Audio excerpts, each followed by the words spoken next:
साथियों, एक बड़ी खबर ये कि भारत में भारतीय वायुसेना के पास में 12 सुपर हरक्यूलिस ऐसे विमान हैं जो कि युद्ध क्षेत्र में सैनिकों को लाने ले जाने में, अंधेरे में उतरने में, कहीं पर अगर उतरने के लिए प्रॉपर तरीके का एयर स्ट्रिप नहीं है तो भी प्लेनर सरफेस पे उतरने में सक्षम है। ऐसे सुपर हरक्यूलिस C-130J इनकी मेंटेनेंस को भारत में ही करने के लिए टाटा के साथ लॉकहीड मार्टिन ने एग्रीमेंट कर लिया है। इसके मायने क्या हैं आज के सेशन में जानेंगे। क्या है हमारा ये हरक्यूलिस, इसका भारत के लिए भविष्य में किस तरह से उपयोग संभव है, भारत के लिए ये कितनी बड़ी बात है, और एक भारत की प्राइवेट कंपनी को इस तरह की जिम्मेदारी मिलना आने वाले समय में भारत को किस तरह से डिफेंस के सेक्टर में और आगे आत्मनिर्भर बनाएगी। सारी बातें चर्चा में हैं। जिन विमानों को आप देख रहे हैं ये लॉकहीड मार्टिन द्वारा, अमेरिका की एक प्राइवेट कंपनी है, उसके द्वारा बनाए जाने वाले हवाई जहाज हैं, 4 इंजन वाले हैं। इनके अंदर खासियत यह है कि ये बहुत कम जगह पर बहुत अच्छे से लिफ्ट कर जाते हैं, अपने वजन से 2 गुना वजन तक कैरी करने में सक्षम होते हैं। साथ में सैनिकों को, गाड़ियों को, मालवाहक जहाज हैं कुल मिलाकर अंदर भर के, और ये कहीं भी किसी भी डिफिकल्ट टेरेन में ले जाने में सक्षम होते हैं। मतलब आप इस तरह से सोचिए कि ये दौलत बेग ओल्डी में 2013 में भारत के द्वारा उतारे जा चुके हैं। मतलब कि जास्कर लद्दाख वाली जो सीरीज है, उनसे श्रेणी है, उन जगहों पर भी इन्हें प्रॉपरली उतारा जा चुका है, और जहां पर रनवे का अभाव है, प्रॉपर सरफेस वो है, उस पर भी ये लोग लैंड कर जाते हैं। तो बड़ा मजबूत प्रकार का ये मालवाहक जहाज है इंडियन एयरफोर्स के पास। फिलहाल इनकी संख्या भारत में 12 है। ठीक है, अब इसको ऐसे समझिए, लॉकहीड मार्टिन ने भारत के इन C-130 का MRO बेस भारत में बनाने की बात की है। अब ये 130 का MRO बेस क्या होता है इसे हम समझें। इसमें एक शब्द को आप गौर करें, दैट इज MRO। MRO का मतलब हुआ मेंटेनेंस, रिपेयर और ओवरहॉल फैसिलिटी। अब इसको कैसे समझते हैं, थोड़ा सा इसको सुनिए। जैसे आप में से बहुत से लोग किसी ना किसी प्रकार के वाहन का उपयोग करते होंगे, साइकिल, मोटरसाइकिल, कार, ट्रक, बस, जो भी आप यूज़ करते हो। आपको ये पता होता है कि अगर आपने साइकिल भी खरीदी है तो उसकी सर्विसिंग के लिए एक दुकान होती है जहाँ पे आपको उसकी सर्विसिंग करानी पड़ती है। पंक्चर हो गया या ग्रीस करानी पड़ गई, मोटरसाइकिल हो गया तो उसकी सर्विसिंग करानी पड़ गई, कार हो गई तो सर्विसिंग करानी पड़ गई। तो केवल आपको गाड़ी खरीदनी नहीं होती है, उसकी समय समय पर सर्विसिंग भी करानी होती है। सर्विसिंग कराना अपने आप में किसी भी प्रकार के ब्रांड के लिए एक भविष्योन्मुखी चीज होती है। जैसे भारत में एक लाइन बोली जाती है कि भारत में मारुति या टाटा की गाड़ियां ज्यादा बिकती क्यों हैं, महिंद्रा की गाड़ियां बिकती ज्यादा क्यों हैं? बोले सर इनके हर जगह सर्विस सेंटर मिल जाते हैं। वहीं पर मर्सिडीज, BMW के केस में दिक्कत क्या आती है? बोले सर इनके सर्विस सेंटर पता चल रहा है केवल बिग सिटीज में ही है। अगर कोई छोटे मोटे शहर में लेकर के भी आ गया, जैसे मान लो मेरे शहर अलवर में कोई मर्सिडीज ले आया, तो उसको सर्विस कराने के लिए जाना पड़ेगा दिल्ली या फिर जयपुर, वहीं पर उसकी सर्विस हो रही है। इसका मतलब ये हुआ कि गाड़ी का यूजर पूरा दिन निकाले तब जाके सर्विस होगी। ये अपने आप में एक बड़ी चिंता का विषय है। अब जिनकी सर्विसिंग नहीं है उनका गाड़ियां भले ही अच्छी हों लेकिन सर्विसिंग के लिए आपको दूर तक जाना पड़ रहा है, ये अपने आप में चुनौती है। अब आप दूसरी तरह से सोचें, मारुति के केस में कहते हैं कि साहब आप लेके गांव में भी चले जाओ, वहां पर भी आपको मैकेनिक मिल जाएगा, खोल के सही कर देगा। और नहीं भी तो छोटे छोटे कस्बे में आजकल इन्होंने अपने सर्विस सेंटर बना दिए, आप वहां पर गाड़ी सही करा लो। इससे क्या होता है कि हर आदमी सुरक्षा ये सोचता है कि मेरी गाड़ी खराब होगी तो कहीं पर भी सही हो जाएगा, मेंटेनेंस कहीं पर भी हो जाएगा। ये तो आप मेंटेनेंस का अर्थ समझ गए। अब आप कहेंगे कि सर इंडियन एयरफोर्स का C-130J जो है इसके लिए क्या करने जा रहा है टाटा? सर्विस सेंटर बना रहा है।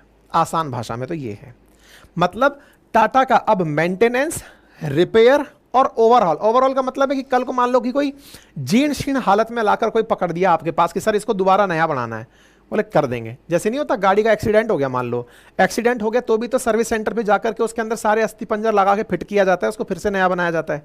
तो ये तीनों फैसिलिटी अब टाटा के साथ लॉकहीड मार्टिन कर पाएगा। ये बाय द वे किसके लिए किया गया है? ऑलरेडी जो भारत में सुपर हरक्यूलिस विमान है ना, 12 हैं वो हमारे पास, उनके लिए फिलहाल भारत में ही ये काम किया गया है। पहले तो ये समझ लो कि टाटा के साथ में ये काम हुआ है। अब आपके दिमाग में सवाल बनेगा, केवल 12 के लिए टाटा के साथ में यह काम हुआ है सर, या कोई भविष्य भी है? तो मुझे एक बात बताओ, जब कोई कंपनी उठा करके अपना शोरूम के साथ में सर्विस सेंटर खोलती है, सर्विस अच्छा देने का पीछे मकसद क्या होता है? मकसद सिर्फ इतना सा होता है कि कल को जब आप गाड़ी खरीदो तो दिमाग में रखना कि सर्विस सेंटर भी है इसका। तो मान लो कि दूसरी कंपनी आकर के आपके देश में ये कहेगी साहब हमारा विमान वाहक पोत ले लो, मालवाहक पोत ले लो, आप तुरंत क्या कहेंगे? सर्विस सेंटर है क्या? बोले नहीं है। ये दिक्कत होगी यार, गाड़ी खराब रह जाएगी तो फिर कैसे चलेगी, दिक्कत हो जाएगी। तो बोले फिर आप भविष्य में अगर कोई खरीदने जा रहे हैं तो आप इसकी तरफ जरूर ध्यान देंगे। भविष्य क्या है? इंडियन एयरफोर्स ने हाल ही में 80 मालवाहक हवाई जहाज खरीदने की इच्छा व्यक्त की है। अब आप सोचो, भारत अगर 80 मालवाहक खरीदता है, उस समय दुनिया भर के लोग आकर अपना इंटरेस्ट जाहिर करेंगे और उस इंटरेस्ट में लॉकहीड मार्टिन आपसे ये कहेगी सर देखो 12 तो ऑलरेडी चल रहे हैं आपके पास, मैंने तो सर्विस सेंटर भी बना दिया। अब आप कहेंगे तो साहब मैं आपको सर्विस भी यहीं पे दे दूंगा, मेरे से ही ले लो। नंबर 1। दूसरी बड़ी बात यह भी है कि अगर आप 80 मांगोगे तो मैं असेंबली भी आपके यहां ही आके कर दूंगा। इससे हमारे लिए क्या होगा? मेक इन इंडिया का काम शुरू हो जाएगा। यानी डिफेंस के अंदर जो हम चाहते हैं कि कम से कम असेंबली ही कर लो हमारे यहां लाके, ताकि हम ये तो कह लें कि भारत में असेंबल हो रहा है।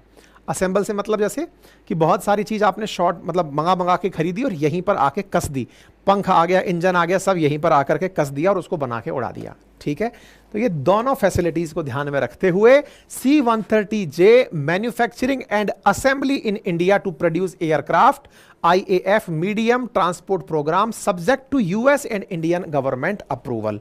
मतलब अभी जो हुआ है वो तो MRO एग्रीमेंट हुआ है। MRO एग्रीमेंट का मतलब maintenance, repair and overhaul facility विकसित की गई है, अभी जो हुआ है। इसके बाद जो होगा वो क्या होगा? अगर ये काम सही से चल गया तो इसके बाद आने वाले टाइम में हम लोग इनके साथ आगे चलकर असेंबली यूनिट भी यहां पर लगाएंगे। तो फिलहाल के लिए क्या हुआ है? फिलहाल के लिए जो हुआ है सर्विस सेंटर बनाए। भविष्य में जो होगा वो मैंने आपको बता दिया है। ये आपके सामने टाटा की खबर रही, ये सारी जानकारी मैंने आपको दे दी। टाटा एडवांस सिस्टम इसके अंदर शामिल हुआ है। टाटा नाम ही काफी है, इतना ज्यादा ट्रस्टेड ब्रांड है इंडिया का, तो इसके साथ लॉकहीड मार्टिन का नाम जुड़ता है तो भारत के लिए बड़ी बात होती है। तो क्या ये हमारे देश में बनने वाले हैं? अभी तो सब सर्विस होने वाली है, फ्यूचर देखेंगे क्या होता है। ठीक है, तो यूएस के साथ में ये जानकारी, बाकी तो इसमें क्या बताने वाला है मैंने सारी बातें ब्रीफ में आपको समझा तो दी हैं। 69 ईयर से ये सर्विस में है। C-130J इसकी खासियत है, ये सबसे पहले जब बनकर आया था तो वो 1954 में आया था, उसके बाद इसके सारे मॉडल अपडेट होते चले गए। C-130J जिसको अपन यूज कर रहे हैं ये 1998 में बनकर पहली बार आया था और अमेरिकी विमान है। इसका विंग स्पैन जो है वो 38 फीट का है, कार्गो प्लेन की ऊंचाई 38 फीट है और ये फिट जब खाली रहता है तो इसका वजन 34,000 किलोग्राम होता है और हाँ 70,000 किलोग्राम वजन लेकर के ये उड़ सकता है। इसके साथ साथ एक चीज़ और भी है, 644 किलोमीटर प्रति घंटे की रफ्तार से ये उड़ सकता है। वजन के साथ साथ 28,000 फीट की ऊंचाई तक ये लिफ्ट हो सकता है, यानी कि अगर इसमें वजन है तो ये एवरेस्ट को क्रॉस नहीं कर पाएगा, इसलिए इसको थोड़ा खाली रखा जाता है। इसका वजन कम करके इसको उड़ाया जाता है और कम वजन है अगर तो 40,000 फीट तक की ऊंचाई तक ये उड़ सकता है। बहुत हैवी वेट मजबूत वाला फ्लाइट है, 4 इंजन के साथ में बढ़िया लिफ्ट लेता है। 22 देशों के अंदर फिलहाल यूज हो रहा है।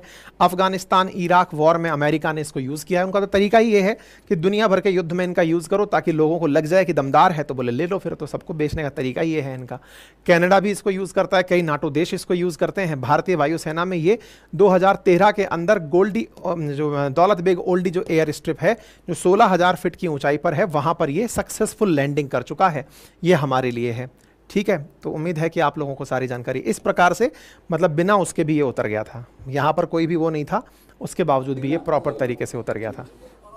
क्योंकि इसको उतरते समय एक बहुत बड़ी इंपॉर्टेंट चीज़ जो ध्यान दी जाती है वो ये है कि बिना एयर स्ट्रिप के भी उतर गया और दूसरा बहुत ज़्यादा हाइट पर जाने की ज़रूरत नहीं थी। अब आप देखें किस तरह से ये यहाँ उतर रहा है, तो इसका उतरना बहुत मायने रखता है, मतलब ये बड़ी चीज़ मानी जाती है। एक और बात यहाँ पर ये है कि ये फ्लाइट की बहुत कम ऊंचाई पर उड़ करके भी सक्सेसफुली अपने आप का लिफ्ट मेंटेन कर सकता है। अब आप जिस जगह इसको उतरता हुआ देख रहे हैं, इतनी जो धूल उड़ रही है, इसके पीछे का कारण समझें कि यहाँ पर कोई भी पक्की ज़मीन नहीं है और उस पक्की ज़मीन के अभाव में भी ये यहाँ पर उतर गया है।